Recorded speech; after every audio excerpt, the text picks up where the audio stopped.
Ali Bongo Ondimba, l'héritage, la crise et la chute 1. Héritier d'un empire politique. Ali Bongo, né Alain Bernard Bongo en 1959, est le fils du président Omar Bongo, qui dirige le Gabon pendant 42 ans. Il grandit dans le luxe et suit des études en France, où il se passionne pour la musique avant d'entrer en politique. En 1973, après la conversion de sa famille à l'islam, il devient Ali Bongo Ondimba. Son ascension débute en 1989, lorsqu'il est nommé ministre des Affaires étrangères à 30 ans.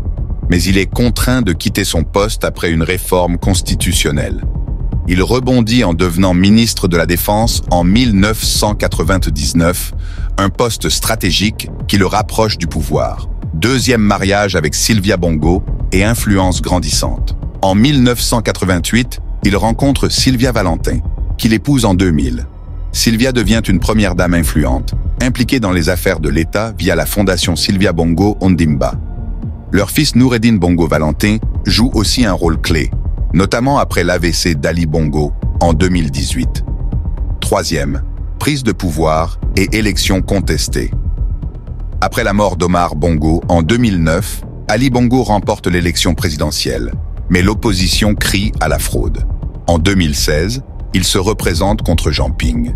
Le scrutin est marqué par une suspicion massive de tricherie, notamment dans la province du Haut-Ogooué, où il obtient 95% des voix avec un taux de participation de 99,9%. Des émeutes éclatent, violemment réprimées par l'armée. Quatrième AVC de 2018 et perte du contrôle. En octobre 2018, Ali Bongo subit un accident vasculaire cérébral en Arabie Saoudite. Il disparaît de la scène publique pendant des mois, alimentant des rumeurs sur son incapacité à gouverner. Pendant ce temps, Sylvia Bongo et Noureddine prennent le contrôle du pays, provoquant des tensions internes. Pour rassurer l'opinion, Ali Bongo limoge plusieurs ministres et nomme Brice Oligui Nguema, un officier loyal, à la tête de la garde républicaine. Cinquième élection de 2023 et coup d'État. Malgré son état de santé, Ali Bongo se représente pour un troisième mandat en 2023. Il est proclamé vainqueur, mais Oligui Nguema et l'armée ne le reconnaissent pas. Dans la nuit du 30 août 2023, un groupe de militaires renverse le régime. Ali Bongo est placé en résidence surveillée, tandis que Sylvia et Noureddine sont arrêtés pour corruption et détournement de fonds.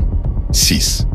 Après la chute, Brice Oligui Nguema prend le pouvoir et promet une transition démocratique, mais il laisse planer le doute sur son intention de se maintenir au pouvoir.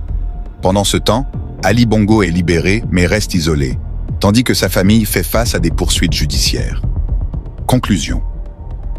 D'héritier d'une dynastie à président contesté, Ali Bongo a vu son règne s'effondrer sous les accusations de fraude, de corruption et d'abus de pouvoir. Son AVC en 2018 et la montée en puissance d'Oligui Nguema ont précipité sa chute, mettant fin à plus de 55 ans de règne familial sur le Gabon.